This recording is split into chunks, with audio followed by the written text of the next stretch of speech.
Hello, this lecture is about visual analysis of certain pieces of art. Uh, the context for this particular lecture is that as we have developed some basic understanding about surveillance and its implications for our society, for our contemporary culture, uh, almost in all nations. At this stage, we should be moving on to the analysis of the primary cultural texts, which will animate for us all those issues related to surveillance, privacy, and human rights, which we have been previously discussing, reading about, and writing our responses about. So, as one of the primary uh, learning outcomes of this course is that the students and uh, as a group should be able to analyze given cultural texts to visualize the forms of surveillance and then use those uh, visual elements in any given piece of art to somehow challenge the state discourses of surveillance, uh, control, and uh, almost taken for granted uh, totalitarian control that states exercise on their citizens. So with this background, we are moving on to, as I said earlier, to the second stage in our course, which is basically about the analysis of some of the culture texts. Now, visual analysis requires a different kind of training. Is slightly different from reading a text or reading a text in words. So you have read quite a number of texts, around 5 to 6 in the first part of your course. So as we move on in the course, we instead are going to now review, observe, contemplate, reflect on some of the visual texts. And when I use the expression visual text, by that I mean images of creative art, paintings, documentaries. Well, that is what we have in the course, or some of the digital art. Okay, so let's come down to the main focus of this particular lecture.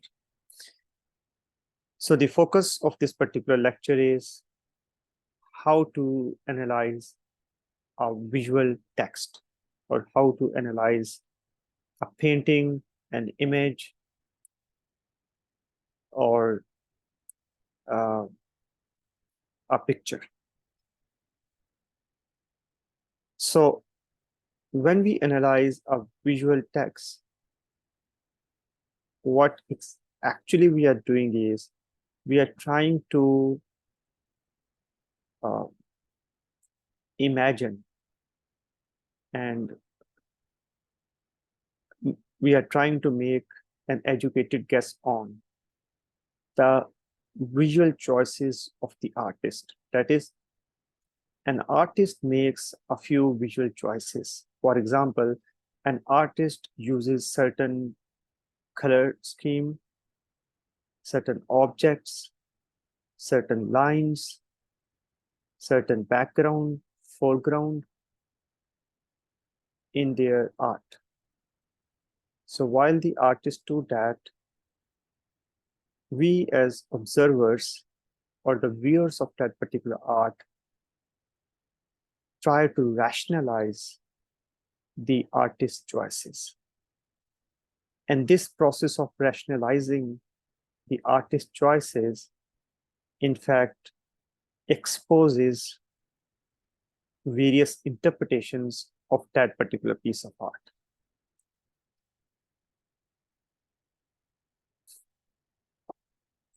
So primarily, visual analysis, therefore, addresses two, uh, two streams.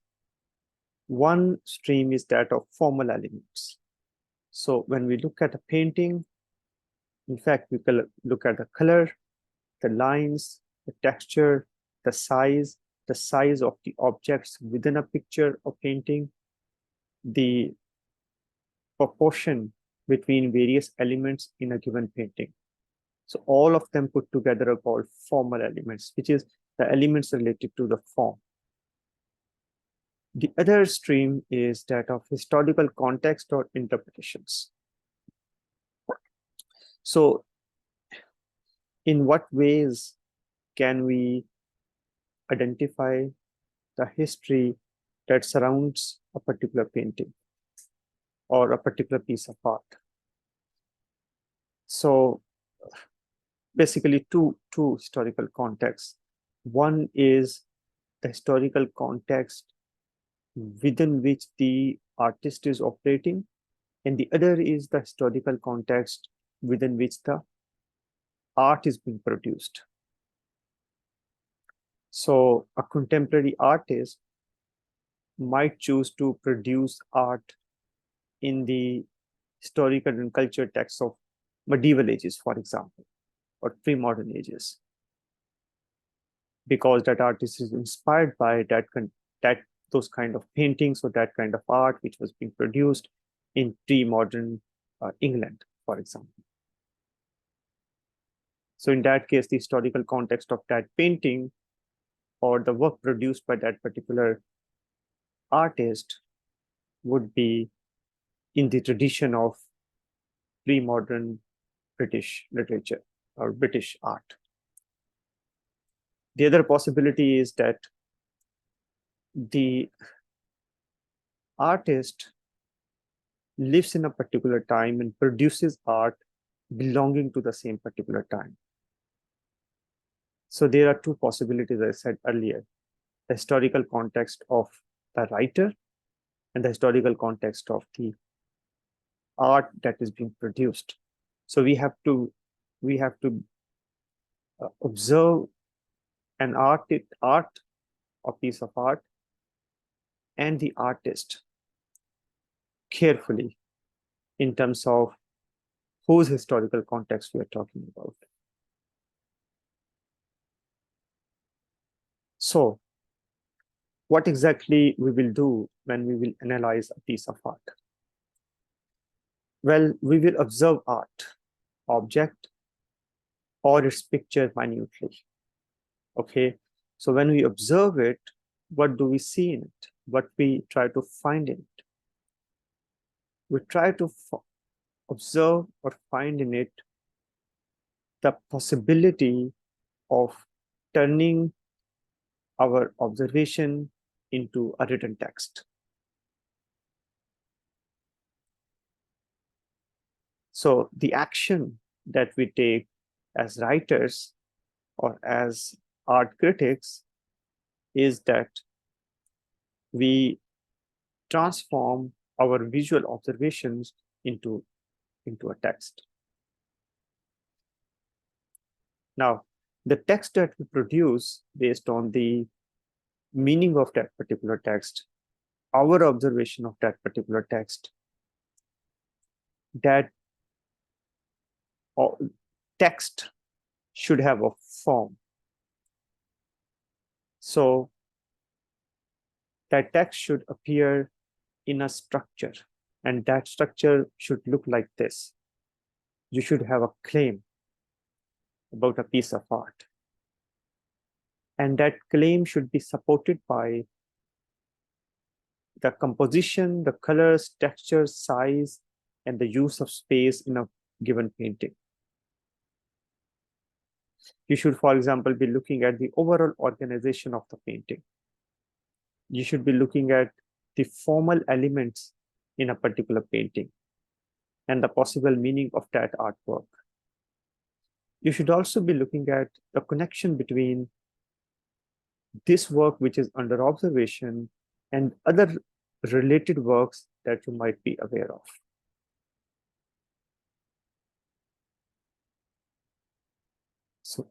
So as you support your claim,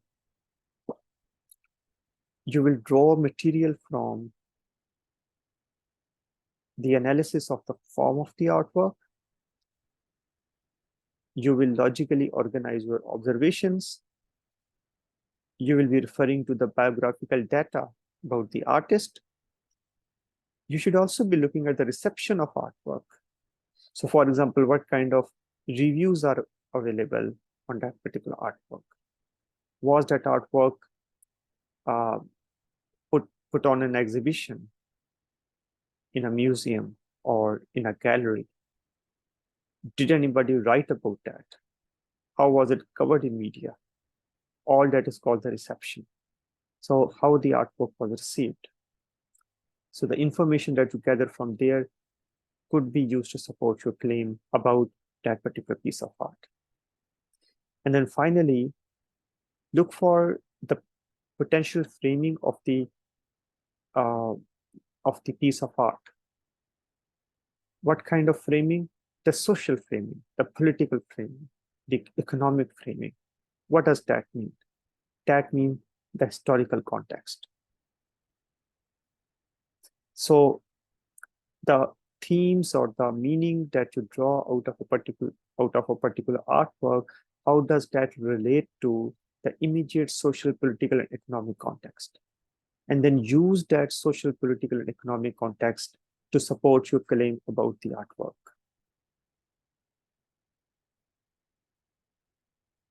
So far, it was little abstract explanation about visual analysis, but now we will be looking at an example, and hopefully the example would help us to illustrate and understand what exactly do we mean by visual analysis. So over here, I have this painting by Mahwish Chishty. The title of the painting is MQ9 Reaper, and we can see the painting right over here.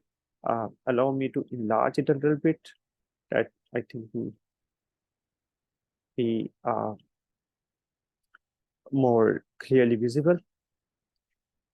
So the painting is available on the link which is provided at the bottom, but this link is there in your syllabus outline as well. Well, not exactly this link maybe, but the link of the artist's website is there in the syllabus. Okay, so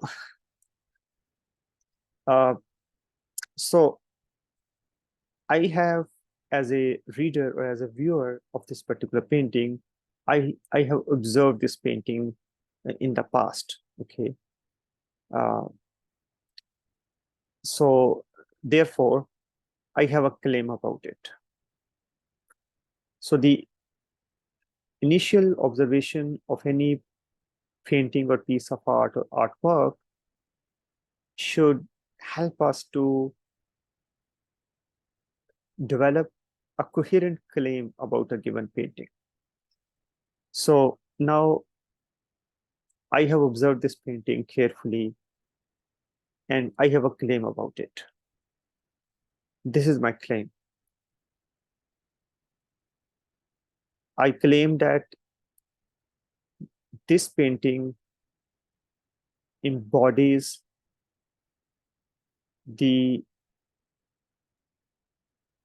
surveillance system launched by the United States through its drone warfare after the 9/11 terrorist attacks. So let me revise it. I haven't written over here. It's a kind of, it's a kind of offhand claim. Well, offhand in a sense that the sentence I'm speaking is not written anywhere, uh, but but uh, but I have made this claim elsewhere as well, right? So to revise the claim is that this painting uh, embodies the surveillance system launched by the United States through its drone warfare after 9/11 terrorist attacks. I mean, one can say it in so many ways, but this is one way I have just said it. Okay, so this is the claim. Now, I need to support this claim. So if you want, we can go back to that slide where we see all these requirements for the support of the claim. I already have my claim. I shared it with you. First of all, the analysis of the form of the artwork. So let's look at the form of this particular artwork. Now,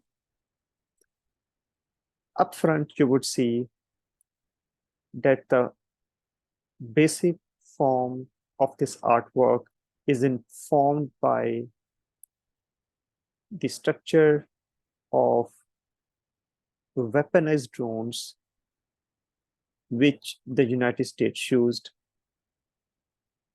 to hunt down some of the terrorists in Afghanistan, Pakistan, and Yemen, and elsewhere, of course, Iraq as well. So if you Google MQ-9 Reaper, for example, and you would try to see the images which are available for a drone either stationed somewhere or flying up in the heavens, you would see an image which is very much similar to the kind of painting we see over here, except that in this painting,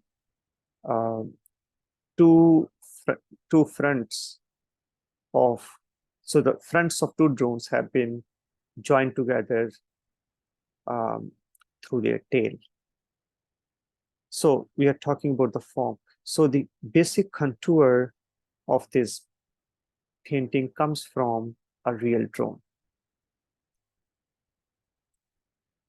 So this is the first observation.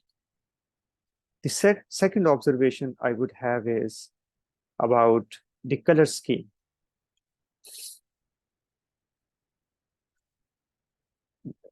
The sharp colors and the design which the artist has used. Now that requires a little bit, sometimes a little bit background knowledge as well, which comes from some of the observations that we have around a particular thing. We will go to that shortly. But I just wanted to say that this sharp color scheme with the bright and vibrant colors, it kind of too alive and too bright to be on a drone. So the color which has been predominantly used in a real drone in flight, that is a metallic whitish or whitish grayish color. However, the brightness of the colors over here appears to be counterpoint to the plainness and lifelessness which we see in the real drone out there. So this is the second observation. The third observation is the appearance of the eyes. So you would see that there are two eyes on each front. So one eye on each front, and then there are two eyes right in the middle. So four eyes in total. Also, if you see carefully, especially the eyes in the middle, they have a feminine touch to them. And if you look at the bottom, the front bottom, so on both sides, you would see this small structure which is protruding at the bottom. So if you're aware of the structure of the drone, that is the place where the camera is installed. High efficiency camera is installed. So therefore the painting of the drone has the cameras where they should be, but then in addition to those cameras, it also has eyes, right? So putting the eyes on this painting shows to us two things. Number one, it shows to us a humanization of drone. Drone otherwise is a distant object and does not seem to have any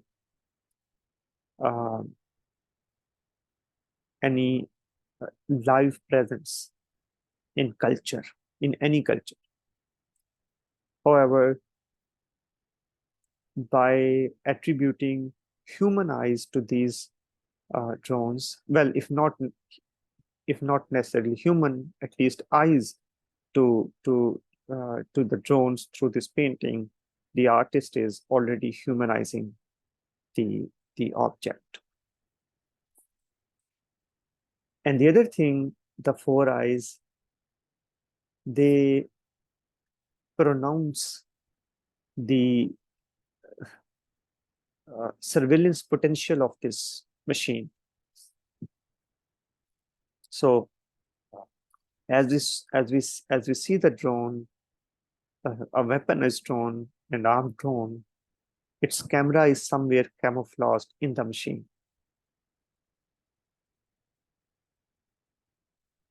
There is no way that camera could be made visible. So in fact, as we know through the readings, that camera is already, and the drone is already a kind of stealth operation. There is a certain secrecy which kind of shrouds the whole drone program. So putting the eyes on that, it would mean to tell the viewer that the viewer is being watched, right? So especially if you look at the middle eyes, they seem to be kind of looking into your eyes as you look at it. So we are still looking at this piece of art, right? And we are able to kind of draw about 3 observations about it. Okay. Now, there's one observation, I didn't expand on that. I will do that. But let me kind of move on and let me say that what are the other possible ways to analyze this painting so that we support our claim. So logical organization of my observations, of course, that is what we are already doing. But let me look at the biographical data about the artist. So if you visit the website and try to see what this artist is doing, you will come to know that Mahwish Chishty is an artist of Pakistani origin, and she explains on her website, where you would find her drone art, that she has been inspired by what she calls truck art. So truck art is a certain kind of art which is found on the moving vehicles, the loaders, right? The loading trucks. So the art is found on them, and there is a certain consistency at least in the color scheme, which is utilized in designing those arts. And that design on those truck arts is called truck art. So she uses that color scheme of truck art while drawing this particular painting as well. Now, this information comes to us through the artist's biography. So once we take that information, that is a potential piece of information to then interpret this piece of art as a counterpoint to the surveillance operation. So the trucks are way too common in Pakistan. The art on them is way too common. That in fact is the part and parcel of the culture of the people who drive those trucks. And it is ubiquitous. This design is everywhere. Wherever there is a truck, you will find this design. It's everywhere on all the main roads in the country. So when she uses that art form, which is truck art, in order to make a drone painting, as she does over here, she is engaged in a kind of discursive exercise by which she is using the too visible. She's using something which is too visible. She's using that to make something which is invisible a little more visible. So what is too visible? The truck art. What is invisible? The drones. So she takes the contour of a drone and then makes a painting based on those contours using truck art. And that way she is bringing the drone, the real drone, she is bringing that drone from the realm of invisibility to the realm of visibility. So she's potentially enabling an imaginary, a cultural imaginary about drone, which is missing at least till the time she and other people start making art of this kind. So once you have a cultural imaginary of a machine like drone, that is the point where we start in a cultural resistance against the surveillance, control, or other means of violence. So if I go back again, the reception of artwork, I'm not going to do that right away, but there is a lot out there in terms of the reviews of this art by Mahwish Chishty. So that would kind of help us to, add more material in support of our claim. And then finally, there is a lot of discussion and debate about the use of drones and the surveillance that they have enabled. Some of the readings in our own syllabus deal with that, but then there is something beyond that too. So that material could also be read depending on how much time we have, depending on what is our specific interest, or depending on what claim do we have. That material could be read in order to finally support our claim. So, of course, we don't have any written thing right now, but coming back to the primary claim. So my claim was that this painting embodies the surveillance system that the US launched through its drone operations after 9/11 terrorist attacks, right? So that claim can be substantiated through the kind of analysis that I just did in front of you. Now, this analysis is understandably very subjective because each one of you would be reading this painting in a different way. Okay, but this difference of reading that you will have, compared with my reading, that is the strength of what we call interpretation. Okay, so this is how we engage in an interpretive exercise where we use some visual text in order to um, explain a certain theme or question a certain state of things. For example, if surveillance is to totalitarian exercise, then here is a kind of art which can challenge the invisibility of the surveillance operations. So I'll end over here. If you have any questions, please feel free to email me. Thank you for your patient listening.